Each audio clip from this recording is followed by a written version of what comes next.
नमस्कार दोस्तों, stock market studies में फिर से एक बार आपको स्वागत है। तो आज मैं बात करूंगा एक दिग्गज एनर्जी सेक्टर के बारे में, मतलब एक दिग्गज एनर्जी कंपनी के बारे में। तो आप सबने जीएसडब्ल्यू स्टील के नाम तो सुने ही होंगे। तो उसी के एक सब्सिडरीज कंपनी है जीएसडब्ल्यू एनर्जी। तो जीएसडब्ल्यू एनर्जी के बारे में आज बात करूंगा क्योंकि कंपनी ने एक बहुत बड़ा अपडेट यहाँ पे दे चुके हैं। और इस अपडेट के हिसाब से कंपनी में फ्यूचर में क्या होने वाला है उसका एक परफेक्शन आपको यहाँ पे देखने को मिलेगा। तो वीडियो को पूरा देखिए, तभी आपको सारे डिटेल्स मिल जाएगा। और अभी तक आपने इस वीडियो को मतलब हमारा जितने सारे वीडियोस है आप देखते रहते हैं और अभी तक अपने चैनल को सब्सक्राइब नहीं किया तो जरूर सब्सक्राइब कर लेना, क्योंकि आपको daily basis stock market information और अपडेट चाहिए तो इस चैनल में बने रहिए। तो चलो फटाफट देख लेते हैं आज के स्टॉक के बारे में। तो सबसे पहले मैं कंपनी के चार्ट पैटर्न के ऊपर आ चुका हूँ। यहाँ पे देख सकते हैं पिछले दिनों में एक गैप अप में ओपन हुआ था, उसके बाद थोड़ा थोड़ा करके रिकवरी भी हुआ। देखिए कंपनी देखा जाए कोई छोटा मोटा कंपनी नहीं है। 49,000 करोड़ का मार्केट कैपिटलाइजेशन है। कोई छोटा मोटा कंपनी में नहीं कहूंगा, एक बड़ा लार्ज कैप कंपनी बोल सकते हैं। और कंपनी देखिए एक्चुअली स्टार्ट हुआ था 10 मार्च 1994 से। और यहाँ पे देखिए संजन जिंदाल इसका जो मतलब एक्चुअली ओनरशिप है। और जेएसडब्ल्यू स्टील इसका पेरेंट ग्रुप है। और मैं पहले आपको बता चुका हूँ जेएसडब्ल्यू ग्रुप का ही एक दिग्गज एनर्जी सेक्टर में भी काम करने वाला, मतलब पावर एनर्जी सेक्टर में काम करने वाला एक कंपनी है जो है जेएसडब्ल्यू एनर्जी। तो देखिए जित अभी अभी के जो कंपनी का जो फिलहाल जो सिनेरियो है वो अभी 304 रुपीज में देखने को मिला। कंपनी एक शानदार रैली दे चुके हैं। आप इसको मैं लॉन्ग टर्म चार्ट पैटर्न दिखा दूं तभी आपको पता चलेगा। 5 दिन में देखिए कुछ छोटा मोटा करेक्शन करीबन 3% तक, एक मंथ में 10% तक रिकवरी कंपनी कर चुके हैं, मतलब 10% तक लॉसेस आपको दे चुके हैं। और 6 मंथ में देखिए 8% तक लॉसेस। इतना दिन तक तो लॉसेस ही देखने को मिला। अब देखेंगे प्रॉफिट। तो देखिए एक साल में करीबन 250% का रिटर्न। आप इतना ज्यादा रिटर्न मिला तो आप देख ही लीजिए कितना शानदार एक रैली। और उसके बाद साइड बेसिस पे फिर से पैटर्न में चल रहा है। तो 250% रिटर्न एक साल में कोई छोटा मोटा रिटर्न नहीं होते हैं। क्योंकि देखिए आपका फंड 250% रिटर्न मतलब आप 1 लाख रुपया निवेश करके रखे थे, तो करीबन करीबन वो अमाउंट 2.5 लाख हो गया। तो इस बात को भी आपको समझना चाहिए। तो यहाँ पे देखिए 5 साल में तो रॉकेट बन गया 391%। देखिए किस तरीके से बहुत दिनों तक एक साइड बेसिस पैटर्न में चला था। उसके बाद देखिए तेजी रॉकेट का तरीके से तेजी देखने को मिला। इसका जो मेन कारण है, जो रीजन है, मैं अभी आपको बता देता हूँ किस तरीके क्यों इस तरीके से भागे हैं। मैक्सिमम चार्ट पैटर्न देखेंगे तो देखिए कंपनी तो टोटल डाउनफॉल में था। टॉप लेवल से बात करूं तो कोरोना की सिचुएशन तक करीबन 60% सॉरी 89% तक गिर गए थे। 89% तक गिर गए थे, मतलब कोई छोटा मोटा करेक्शन नहीं है। उसके बाद देखिए यहाँ से जो मैं टॉप लेवल के बारे में बात करूं तो देखा जाए तो 850% तक कंपनी रिकवरी किया। तो इस रिकवरी पीछे जो रीजन है वो है एनर्जी सेक्टर। देखिए एनर्जी सेक्टर जो पावर इंडस्ट्री सेक्टर जिस तरीके से ग्रोथ कर रहा है उसके पीछे सर मेन कारण है गवर्नमेंट उसके ऊपर ज्यादा फोकस रख रहे हैं। क्योंकि देखिए अगर हर जगह पे इलेक्ट्रिक व्हीकल का तो जमाना स्टार्ट हो गया, तो इलेक्ट्रिक व्हीकल अगर मार्केट में पूरा के पूरा इलेक्ट्रिक व्हीकल हो जाएगा, जितने सारे प्राइवेट कार है वो अगर इलेक्ट्रिक व्हीकल हो जाते हैं तो सबसे ज्यादा एनर्जी डिपार्टमेंट के ही फायदा होगा। क्योंकि देखिए एनर्जी जो सेगमेंट है वो एक्चुअली देखा जाए तो सबसे ज्यादा फायदेमंद होगा, क्योंकि चार्जिंग पॉइंट तो हमेशा जगह पे लगेगा ही। और चार्जिंग को मतलब चार्जिंग पॉइंट देने के लिए उसको पावर भी जरूरत होगा। तो हर इंडस्ट्रीज, हर जो एनर्जी सेक्टर से रहने वाला जितने सारे इंडस्ट्रीज है उसको सबसे ज्यादा फायदा होने वाला है। तो इसीलिए देखिए ये जब गवर्नमेंट ने जब अनाउंसमेंट किया तो उसके बाद देखिए मार्केट में किस तरीके से रैली देखने को मिला। तो देखिए क्या रैली कंटिन्यू हो सकते हैं इसके बारे में बात करूंगा। तो उससे पहले कंपनी कौन सा एक अपडेट दिया है, एक गुड न्यूज दिया है, उसके बारे में थोड़ा सा बात कर लेता हूँ। तो चलो मैं यहाँ पे आ चुका हूँ, कौन सा वेबसाइट, मनी कंट्रोल साइट के ऊपर आ चुका हूँ। आप मनी कंट्रोल साइट में जाकर देख भी सकते हैं। मैं थैंकफुल हूँ मनी कंट्रोल साइट के ऊपर क्योंकि उन्होंने इतना अच्छा खासा एक रिपोर्ट दिया है। तो यहाँ पे देख सकते हैं जेएसडब्ल्यू एनर्जी जो है वो कंप्लीटेड, यहाँ पे देखिए reorganisation of the renewable and thermal business.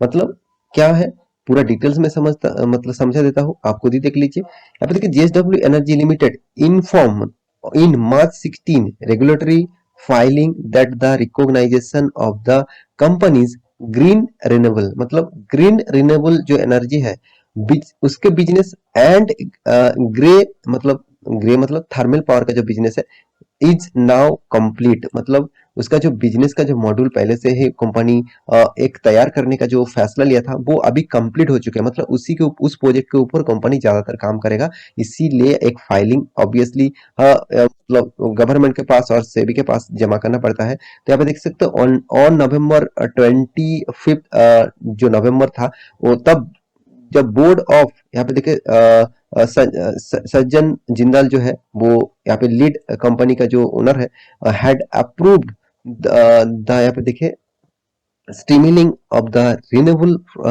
profit sorry portfolios and the settings आप खुद ही देख लीजिए settings of the holding structure to unlock and ensures of the share holding values, मतलब शेयर होल्डर्स का जो वैल्यूज है इस कंपनी के ऊपर उसके ऊपर ज्यादा फोकस रख रहे हैं। इसका जो ओनरशिप है और उन्होंने खुद यहाँ पे बता रहा है कि उन्होंने जो काम पहले करने के लिए जो अनाउंसमेंट कर चुके हैं, जो इसका जो ग्रीन एनर्जी है और जितने सारे थर्मल पावर है, मतलब जितने सारे ग्रे एनर्जी है उसके ऊपर जो कमेंटमेंट किया था और जो सारे के सारे प्रोजेक्ट कंप्लीट हो जाएगा, तो सारे के सारे प्रोजेक्ट यहाँ पे कंप्लीट हो चुके हैं। तो इसी के बारे में बात यहाँ पे किया जा रहा है। तो मुझे लगता है यहाँ पे कंपनी जो अनाउंसमेंट किया है, देखिए 2030 के अंदर टोटल 4559 मेगावाट्स यहाँ पे मतलब एनर्जी के माध्यम से वो डिस्ट्रीब्यूट करेगा। तो इतना बड़ा एक प्रोजेक्ट कंपनी उठाया है, मतलब आप देख लीजिए कमिटमेंट जब होते हैं ना कंपनी का, तो वो जी जान लगा देते हैं उस कमिटमेंट को फिलअप करने के लिए। देखिए मार्केट में रहना है और मार्केट में फ्यूचर के लिए ग्रोथ करना है और नंबर वन, देखिए हमेशा जो number two number three number four इस तरीके से पोजीशन में जो रहते हैं वो कंपनी हमेशा टारगेट रखते हैं जो उससे जो पहले आगे है उसको पीछे ले आने के लिए। पीछे मतलब उसको तो डायरेक्ट पीछे नहीं ले आ पाएंगे, उसके लिए उसको काम करना पड़ेगा, उसको रेवेन्यू बढ़ाना पड़ेगा, उसका बिजनेस बढ़ाना पड़ेगा, तभी वो आगे जा सकते हैं। तो इसलिए हर कंपनी कोशिश करते हैं। देखिए टाटा पावर और अदानी अदानी पावर, तो इस तरीके से कंपनी क्यों आगे चल गया, क्योंकि ये बिजनेस को सबसे ज्यादा एक्सपोज कर रहा है। तो जितने ज्यादा मतलब एक्सपोज करेगा उतने ही ज्यादा तेजी दिखाएगा। तो यहाँ पे देख सकते हैं जीएसडब्ल्यू एनर्जी जो है ये कोई खराब कंपनी नहीं है, अच्छा खासा कंपनी है। इन्होंने टारगेट रखा 2030 के अंदर 4559 मेगावाट्स यहाँ पे उन्होंने तैयार करने का फैसला लिया। तो ऑब्वियसली एक बहुत बड़ा अपडेट था, इस अपडेट को मैं आपके सामने रख चुका हूँ। तो अभी फिलहाल के लिए जो क्वेश्चन हमेशा मन में आते हैं, क्या इस कंपनी के ऊपर इन्वेस्ट करना चाहिए और इन्वेस्ट करके रखे हैं तो क्या होल्ड करना चाहिए। तो देखिए यहाँ पे बहुत सारे क्वेश्चन के मैं आंसर यहाँ पे दे दूंगा आपको।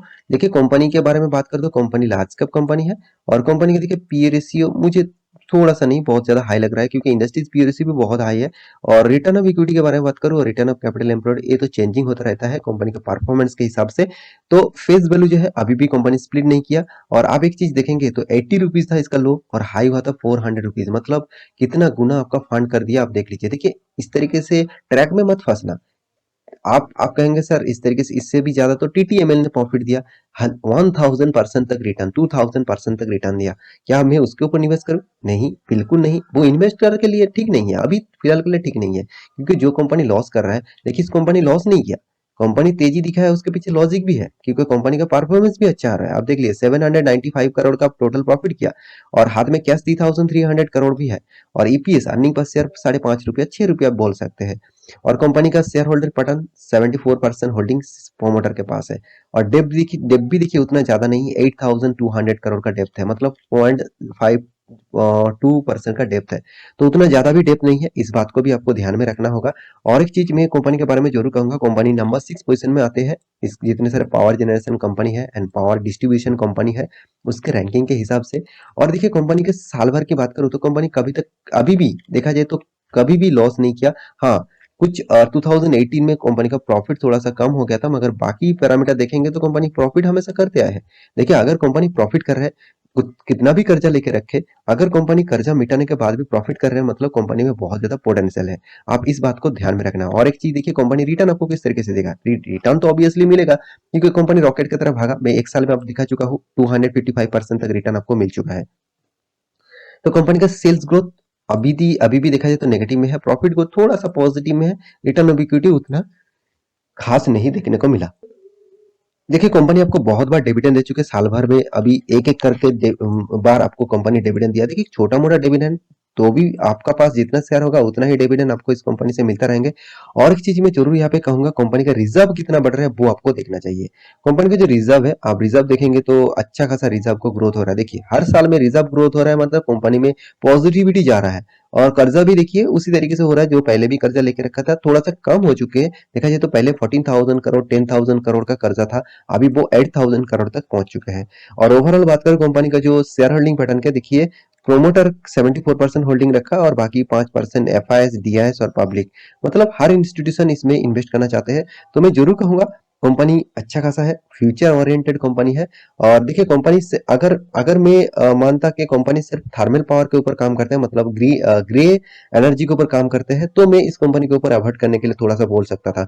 मगर कंपनी ग्रीन एनर्जी के ऊपर भी काम कर रहा है, तो फ्यूचर में तो ग्रीन एनर्जी बहुत अफोर्डेबल होगा, और ग्रीन एनर्जी सबसे सस्टेनेबल एक बिजनेस भी करेगा।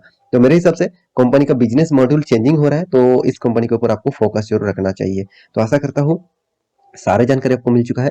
तो मेरे वीडियो अच्छा लगे तो लाइक करना, दोस्तों के साथ शेयर करना और इस चैनल को फटाफट सब्सक्राइब भी करना। मिलते हैं नेक्स्ट स्टॉक लेके, तब तक के लिए अच्छे से रहिए, अपने ख्याल रखिए, बाय बाय।